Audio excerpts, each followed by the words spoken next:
In the smartphone activity, you'll be designing a cell phone in Paint or in Google SketchUp.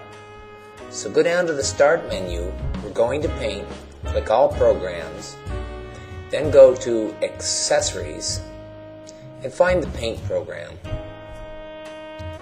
Once you're in it, we'll need to determine the window size for this. To do that, click Image, go down to Attributes. Right now it's set on pixels.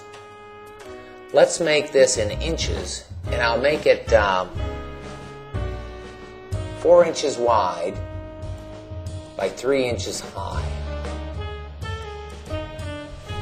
Now that looks small, but you can enlarge it. And you can do that by clicking the magnifying glass, going down to 2x, and then click it to double the size. Now to begin with, I want to start making my smartphone by clicking the rectangle and drawing a rectangle of the device. If, say, you made a mistake, in this case it's a little too small, I can click Edit and Undo. I can undo up to 3 times. But let's start further up on my page. Make a rectangle of the device, and you can determine what type of smartphone it's going to be. Right now I'm going to design the screen, as much screen as I can in this case. So mine's going to be a type of touch screen. But if, say, you want this to be 3D, then we have to give it depth. To do that, find the corner, click it, hold it, and go upward to the right. Then you'll do the same on each corner that's on the right side. And you'll go the same distance. And this can be an estimate because you're sketching a design. Once you've got your depth, you can connect your ends, and if you press the Shift button, it will lock it so that it'll only make a horizontal or vertical line. And I'll do the same for this other side. You might have to erase any pigtails that occur. In this case, I could erase one right here. I could also zoom in more. But now I have a flat smartphone that has full screen. If, say, I wanted a slide-out mechanism, I could take and add a slide right here by making a second rectangle that would slide out from below. And on this one, I would do the same thing as far as adding depth and then adding the keyboard. But I think in this case I'll show you how to make keys on this. Probably the simplest way would be to just simply draw one row of keys, split them up,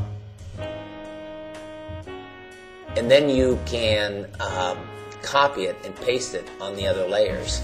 Again, if you press the Shift button, it'll lock things up.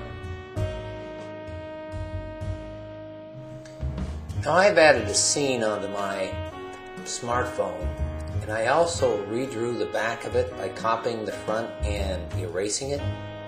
So what I want to do is put a phone on the back of mine, because I want my smartphone to be an all-in-one phone. Camera, video, stereo. So I'm going to draw a circle for my phone by using the ellipse tool with the lens shutter in the middle. And you can shade this different ways. In this case, I'm going to go down to my gray and the paint bucket and pour a little color in there for my camera. Also, I want this to be my media, so I'll go back to my circle and I'll make this black, and I'm going to add 2 good-sized speakers on the back,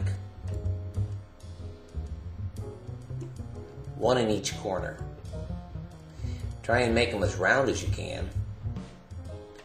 And once I do that, I can add some type of texture or color on the back by going to my paint bucket and simply pouring in color. Now I notice that one circle isn't the same size as the other, so I'm going to click my select icon, come over, capture it, right mouse click, copy it, and right mouse click, paste it. It seems to always go to this corner.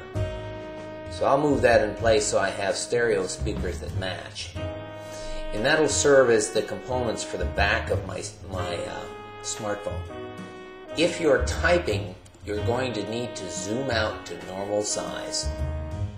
You can see some of the text I put on, but I also need more text to place for my note for the earphone. And you can, if you don't have this come up, it's a right mouse click to get your text bar. And you can choose your font and choose your font size in the text bar. So I'm going to type in earpiece.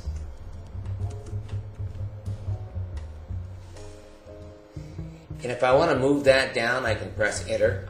I can also increase its size. So I've done a lot of my labeling. I'll also be labeling speakers and camera. I need to label all the components we're going to add. But once you save this, click File, Save As.